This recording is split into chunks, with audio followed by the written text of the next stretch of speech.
Buen día a todos nuestros afiliados y afiliados a la Central Unitaria de Trabajadores y a todos los compañeros y compañeras que hoy están con nosotros en el programa.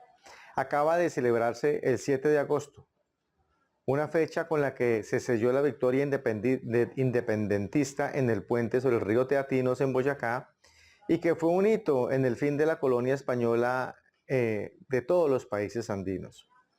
Aunque la independencia de Colombia se celebra cada 20 de julio y ese día se instala el Congreso, la toma de posesión de los presidentes colombianos ha sido decretada el 7 de agosto.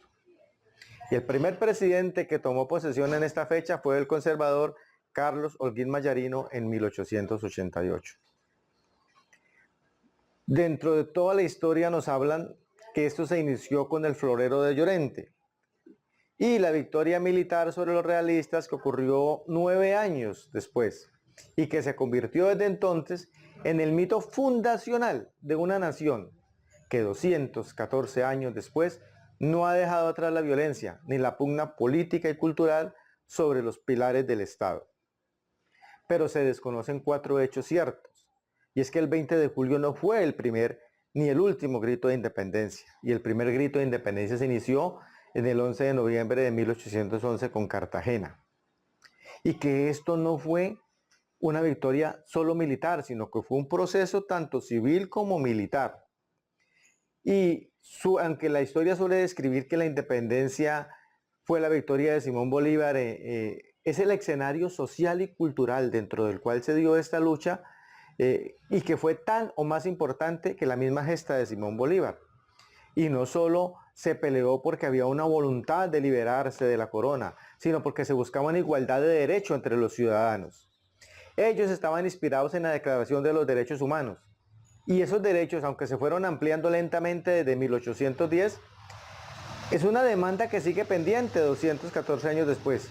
Y Colombia es hoy uno de los países más desiguales del mundo.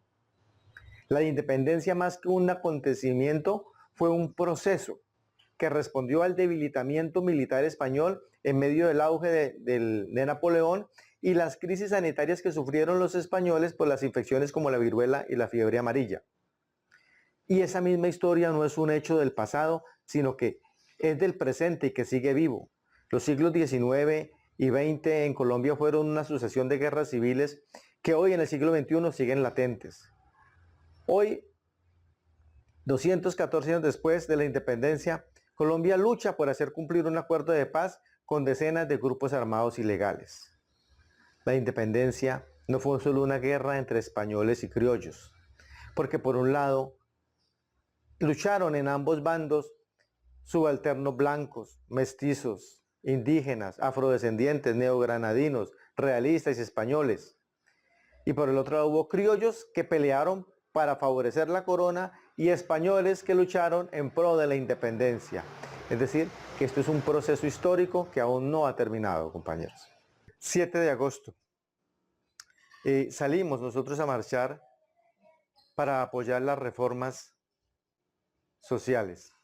Reformas sociales que son propuestas del presidente Petro en campaña y que es la consecuencia del estallido social, pero son reformas que necesitamos seguir apoyando y en las que debemos buscar una mejor correlación de fuerzas en el Congreso.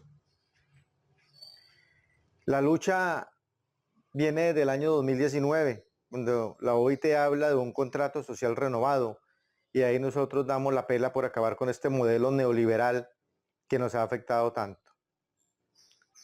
Esas reformas, como la reforma a la salud, en las que las mismas EPS han mostrado falencias y que están llenas de corrupción, pero que son defendidas por las diferentes fuerzas y empresarios que han manejado desde el año 1994 en la salud, nos dan un ejemplo de contra lo que estamos luchando. La reforma laboral.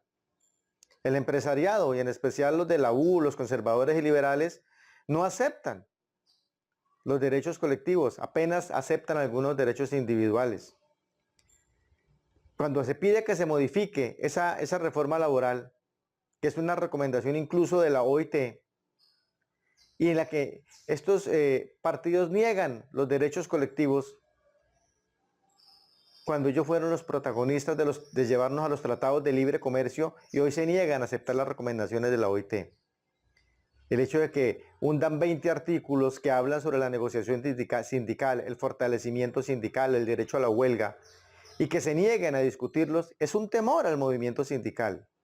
Nosotros no somos tan fuertes ni representativos como deseamos, pero el hecho de que ellos quieran eliminar esos artículos nos demuestra que son enemigos de la libertad sindical y de la protesta. Sobre la reforma pensional, le quieren meter a la gente que se va a sacrificar a la clase media, pero ellos desconocen los alcances que trae para todo la reforma pensional y propagaban a todos los vientos que el sistema pensional que teníamos era el mejor del mundo, desconociendo que el 80% de los trabajadores menores de 45 años estaban en los fondos privados. Están a 12 y 17 años de pensionarse. Y de ellos el 70% gana menos de 2,3 salarios mínimos. Es decir, esos trabajadores estaban atrapados en esos fondos. Ahora se pueden cambiar y mejorar su mesada pensional. Lo que pasa es que los fondos privados van a perder la comisión del 3% de cerca de 7 millones de cotizantes. Por eso es que les duele tanto. Y sobre la reforma educativa, lo que ellos pretendían no era una reforma, sino una contrarreforma. Y el punto más delicado es poner a que el sector privado recoja los recursos públicos. Afortunadamente los maestros, los trabajadores del SENA, los profesores universitarios, los estudiantes se dieron cuenta, dieron la lucha, salieron a las calles, le mostraron al pueblo lo que se pretendía y logramos que esta contrarreforma que pretendían hacer a última hora se cayera.